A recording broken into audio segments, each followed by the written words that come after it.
Hello and welcome to the channel. Today, we're diving into a topic that feels incredibly familiar: the 7 deadly sins. We see them in movies, read about them in books, and they've become a kind of shorthand for the absolute worst of human behavior. Everyone thinks the 7 deadly sins are a direct biblical list, a divine top 7 ranking straight from Scripture, and that, my friends, is simply not true. They're not, at all. So how did this list become so famous if it's not where we think it's from? That's what we're here to explore. We're going to unpack this massive misconception with a myth versus fact countdown, breaking down 10 essential truths that will reframe where each sin actually came from. Pride, greed, wrath, envy, lust, gluttony, sloth. Our journey isn't about questioning faith. It's about appreciating the human history behind the idea. By the end, you'll see the story is far more interesting than the myth we've all been told. Grab your notebook, get comfortable, and let's begin the countdown. All right, let's kick things off at number 1 on our countdown. Before we can deconstruct the myth, we need to establish our baseline, the thing we think we know.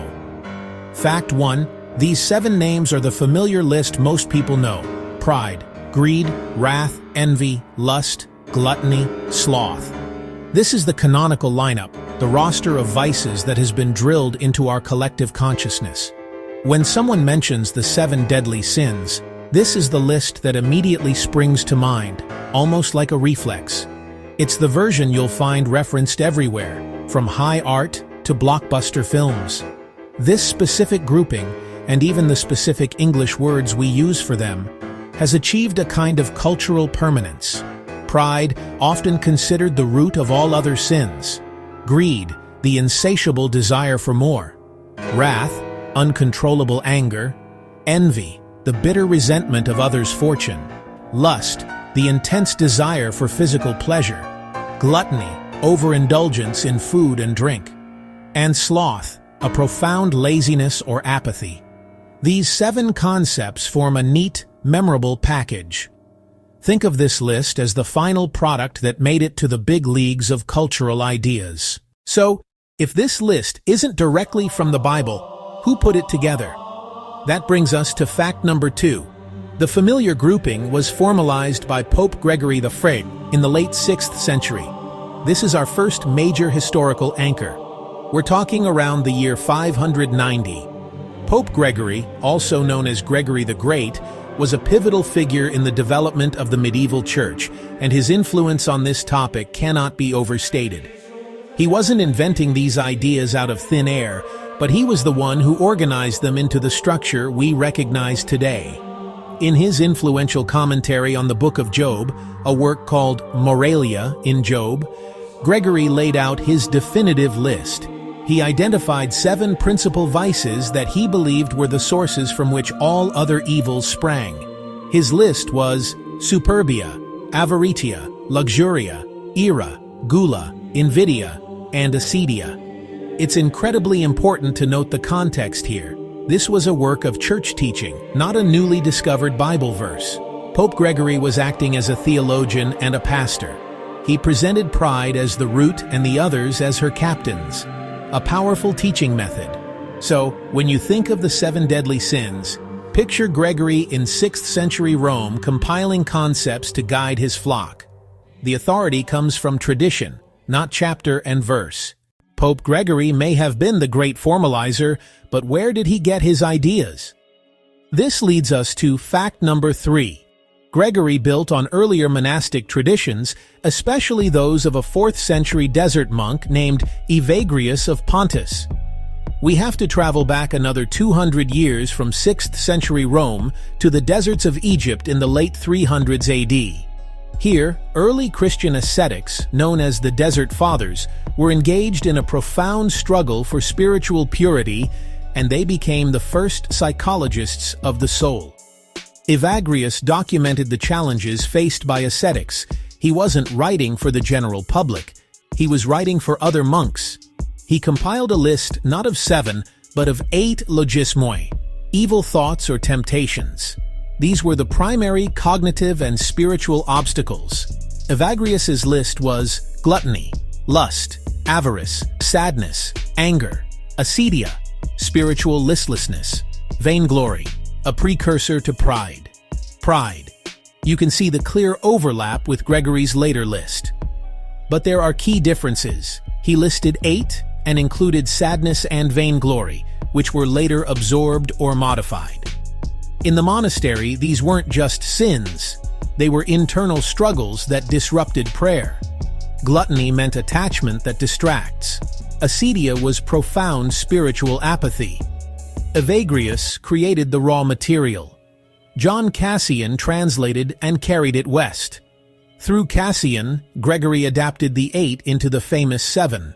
The deadly sins began as a monk's field guide to his own mind. Chapter 4. We've established who created the list and where the ideas came from.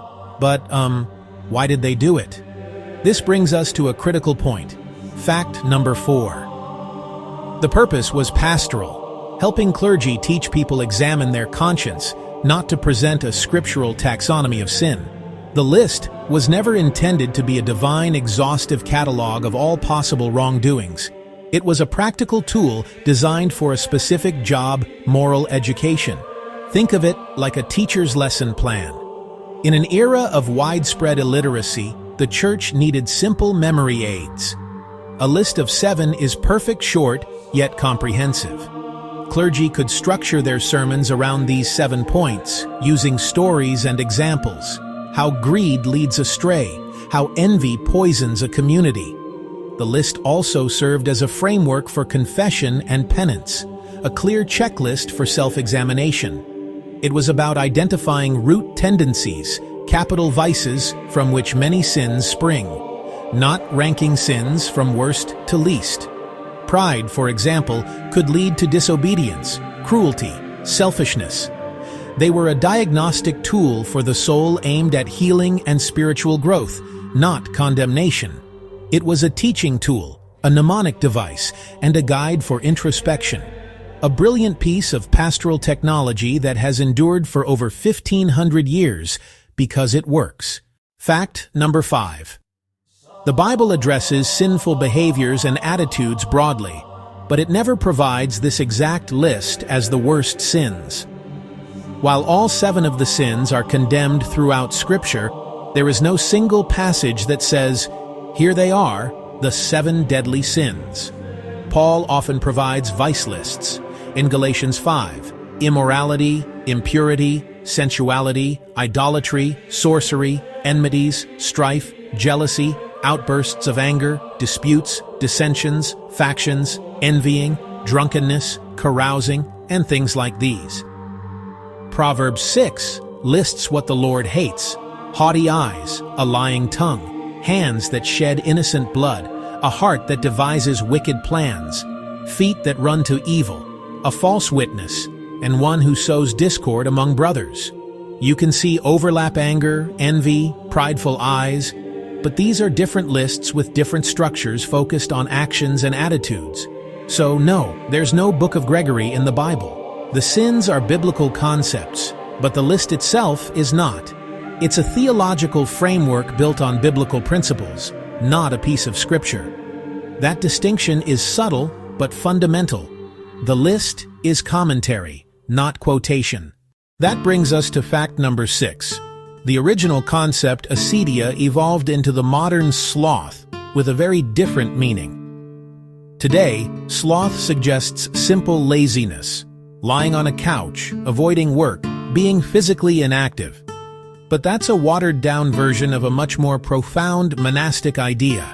Acedia, from Greek akadia, lack of care, meant spiritual despair, listlessness, boredom with sacred duties, the noonday demon tempting monks to abandon prayer and vocation. It was an affliction of the soul.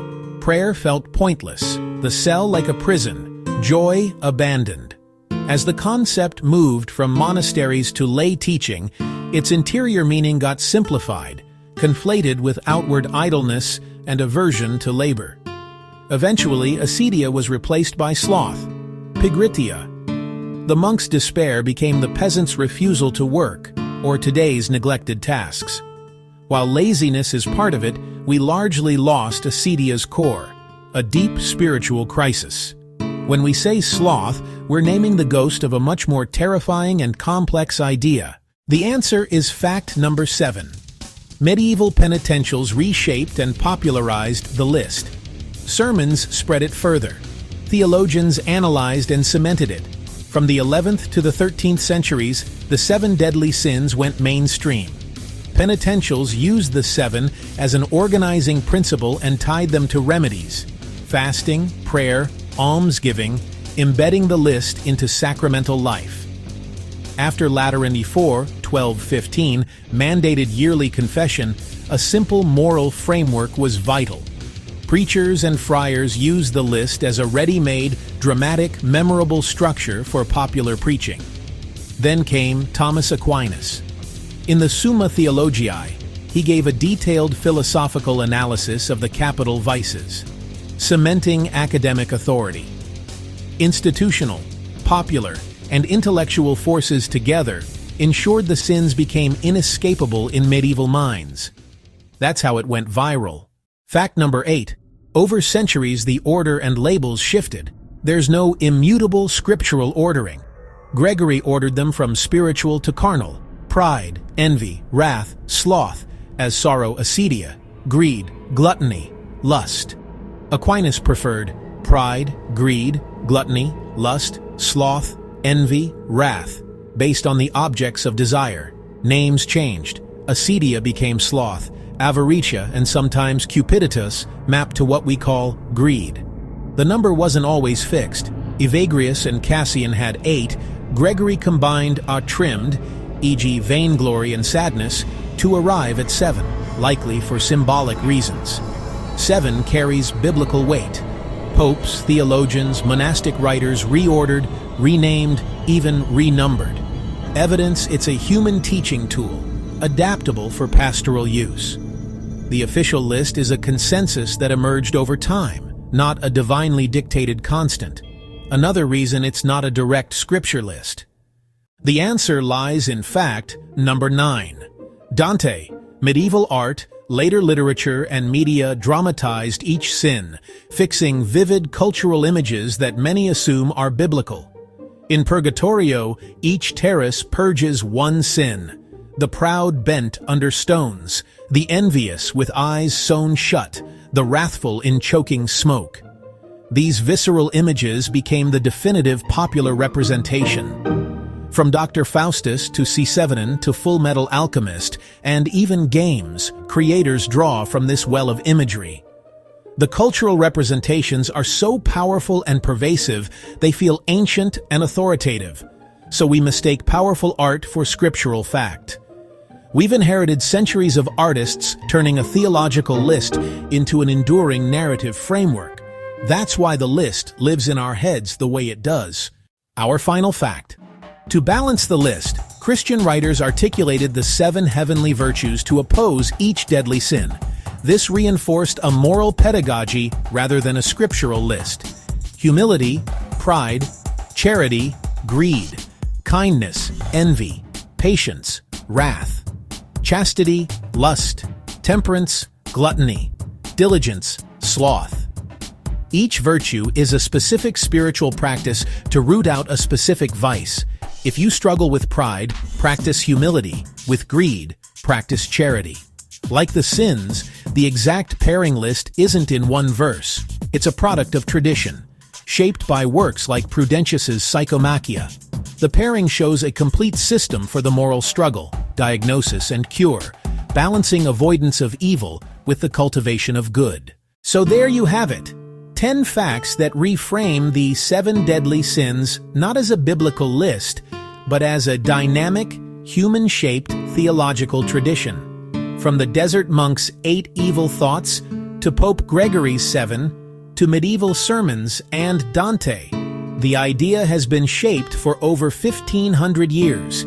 It's a testament to our need to categorize, understand, and overcome our worst impulses. These are historical and theological facts. The 7 are a teaching tradition rooted in church history, not a direct Bible list. Understanding this history doesn't diminish the list's power. It enhances it. These concepts are living ideas, adapted by generations of thinkers and artists. The story of the 7 deadly sins is a story about us, our struggles, our art, and our hearts. Thank you for joining me. If you found this interesting, like and subscribe.